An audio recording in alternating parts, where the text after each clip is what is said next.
আসসালামু আলাইকুম ভিউয়ার্স, কেমন আছেন সবাই? আশা করে অনেক ভালো আছেন এবং সুস্থ আছেন।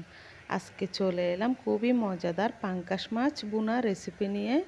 যারা পাঙ্গাস মাছ খেতে চান না তারা অবশ্যই এভাবে বুনা করে রান্না করে ভেজে খাবেন, অনেক ভালো লাগবে। চলুন দেখা যাক।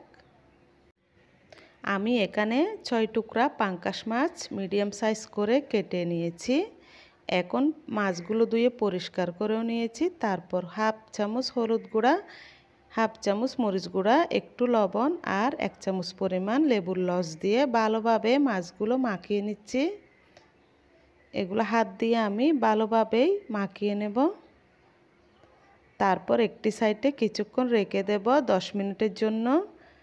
এখন আমি চুলায় একটি কড়াই বসিয়ে দিলাম। এর মধ্যে পরিমাণ মতো তেল দিয়ে দিয়েছি।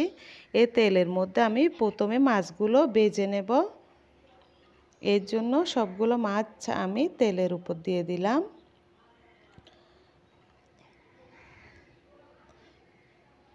এভাবে একটু পাকা পাকা করে দিতে হবে মাছগুলো। তারপর ভালোভাবে লাল লাল হয়ে ভাজবে খুব সুন্দর করে।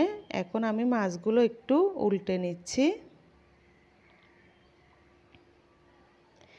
এভাবে আমি 3-4 বার মাছগুলো উল্টে পাল্টে চুলার আঁচটা মিডিয়ামে রেখে এগুলো আমি লাল লাল করে ভেজে নেব।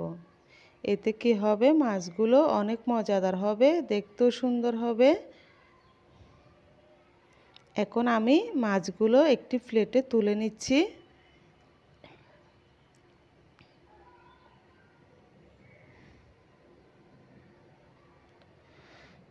সবগুলো মাছই আমি একটি প্লেটে তুলে নেব। একটি মাছ কিন্তু ভেঙে গিয়েছে। মাছটা ভাঙার কারণে পড়ে গেল। এখন আমি এই মাছগুলো একটি সাইডে রেখে দিলাম। এখন আমি একই তেলের মধ্যে 2টা পেঁয়াজ কুচি করে কেটে, একটি টমেটো কুচি করে কেটে, 3-4টা মরিচ ফালা করে দিয়ে দিলাম। একটু হালকাভাবে নেড়েচেড়ে ভেজে নিয়েছি। হাফ চামচ লবণ দিয়ে দিলাম। লবণ দিলে পেঁয়াজ খুব তাড়াতাড়ি নরম হয়ে আসে। এখন নেড়েচেড়ে এভাবেই কিছুক্ষণ ভেজে নিলাম। তারপর হাফ চামচ হলুদ গুঁড়া, 1 চামচ মরিচ গুঁড়া দিয়ে আবারও নেড়েচেড়ে ভেজে নিচ্ছি।